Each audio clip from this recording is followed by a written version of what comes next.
नारायण नारायण। जी हाँ दोस्तों, आज हम बात करेंगे भक्त प्रहलाद के बारे में, जिसका सोर्स हमने विष्णु पुराण से लिया है। तो भक्त प्रहलाद, जो कि one of the youngest greatest devotee था विष्णु भगवान का, उसके बारे में समझेंगे। तो आइए डीपली समझते हैं इसके बारे में। तो शुरू करते हैं शुरुआत से। और वो प्रहलाद को अपनी गोद में लेकर भयंकर अग्नि में प्रवेश कर गई, जो न आदि है, न मध्य है, न अंत है। अजन्मा है वो, वृद्धि और विनाश भी वो है, शून्य और अच्युत भी वो है। तो जिसका आरंभ होता है वैकुंठ लोक से। जब सनकादि ऋषि विष्णु भगवान से मिलने पहुंचे तो उनके जो द्वारपाल थे जय और विजय, उन्होंने उन्हें रोक लिया, क्योंकि विष्णु भगवान का आदेश था। वो विश्राम कर रहे थे। उनका आदेश था कि जब तक मैं न कहूँ तब तक किसी को अंदर मत आने देना। तो एक तरह से देखा जाए तो जय और विजय अपनी आज्ञा का पालन ही तो कर रहे थे, मगर ऋषियों ने इसे अपना अपमान समझा और क्रोध में आकर उन्हें श्राप दे डाला कि अब आपको राक्षसों की सोसाइटी में जन्म लेना होगा। तो यहीं से शुरू होती है प्रहलाद के पिता हिरण्यकश्यप और उसके अंकल हिरण्याक्ष की कहानी। महर्षि कश्यप की पत्नी दक्ष पुत्री दिति ने 2 पुत्रों को जन्म दिया। इसमें से बड़े का नाम हिरण्यकश्यप और छोटे का नाम हिरण्याक्ष पड़ा। और दोनों भाइयों में बड़ा प्रेम था और दोनों भाई महाबलशाली, अत्यंत पराक्रमी और सेल्फ कॉन्फिडेंस से भरपूर थे। तो यहाँ तक उन्होंने स्वर्ग पर भी अपना अधिकार जमा लिया था। और हिरण्याक्ष यहीं तक नहीं रुका, उसने तो एक बार पृथ्वी को रसातल यानी नर्क में जाकर छिपा दिया था। तब भगवान विष्णु ने वराह अवतार लेकर उसकी रक्षा करी थी और हिरण्याक्ष का वध किया था।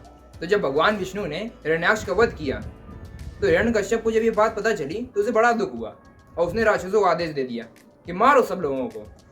और उसे बदला तो लेना था ही। वो निकल पड़ा महेंद्राचल पर्वत ब्रह्मा जी की तपस्या करने।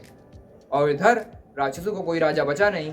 तो देवताओं को यह सूचना पता चल गई और उन्होंने एक तरह से सब राक्षसों को निपटाया और कुछ तो डर की वजह से पाताल लोक में जाकर छिप गए। और देवराज इंद्र उसके महल में घुस के उसकी पत्नी कयादु को बंदी बना लिया।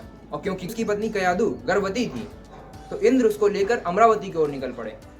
तो रास्ते में उन्हें देव ऋषि नारद मिल गए। उन्होंने कहा, देवराज कहाँ ले जा रहे हो इसे? तब देवराज इंद्र बोले कि इसके गर्भ में हिरण्यकश्यप का अंश पड़ रहा है, जिसको मार कर इसे मैं छोड़ दूंगा। तब देवऋषि नारद ने बोला कि देवराज, इसके गर्भ में बहुत बड़ा भगवत भक्त जन्म ले रहा है, जिसको मारना तुम्हारी शक्ति के बाहर है, अतः इसे छोड़ दो। देवऋषि नारद की बातों का मान रखते हुए देवराज इंद्र ने उसे छोड़ दिया और अमरावती की ओर निकल पड़े। फिर नारद जी कयादु को अपने आश्रम ले गए और बोले कि जब तक तुम्हारा पति तपस्या करके नहीं लौटता तब तक तुम इस आश्रम में आराम से रहो। कयादु उस पवित्र आश्रम में नारद जी की बातों को सुनती और बड़े आराम से रहती, जिसका असर गर्भ में पल रहे बच्चे पर भी पड़ रहा था।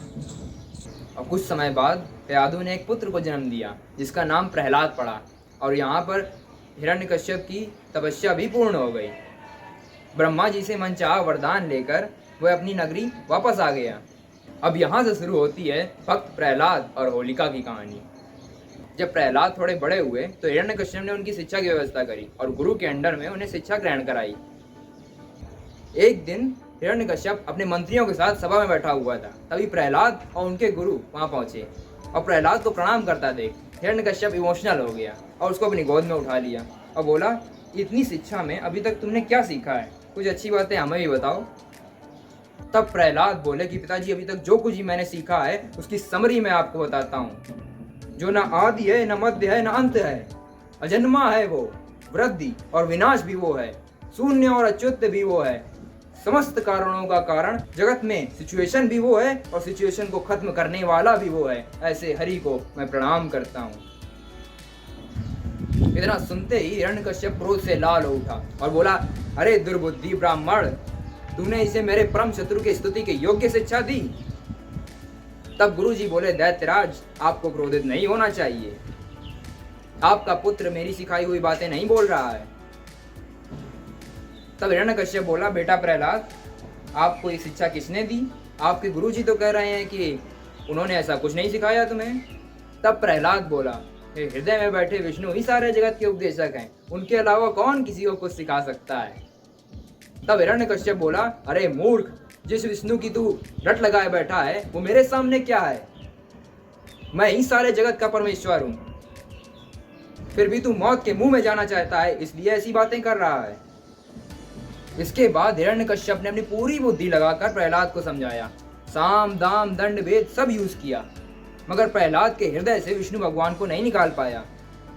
आखिरी में जाकर वो बोला, ये तो बड़ा दुरात्मक है, शत्रु प्रेमी होकर ये तो अपने कुल का ही नाश कर डालेगा, इसको मार डालो, खत्म करो।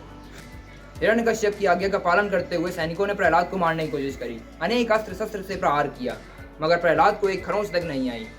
हाथ पैर बांधकर समुद्र में डाल दिया, फिर भी कुछ नहीं हुआ। विषैले सांपों के बीच में रख दिया, फिर भी कुछ नहीं हुआ।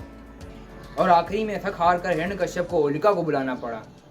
होलिका को शंकर जी द्वारा वरदान में एक दिव्य वस्त्र मिला था, जिसको ओढ़ने से वह अग्नि में प्रवेश करने से जलती नहीं थी, और वो प्रहलाद को अपनी गोद में लेकर भयंकर अग्नि में प्रवेश कर गई। और भगवान की कृपा से वो वस्त्र उड़कर प्रहलाद के ऊपर आ गया और होलिका भस्म हो गई। और इसी तरीके से अपनी बुराइयों को हम होलिका दहन में भस्म कर देते हैं, और तभी से हम होली मनाते हैं।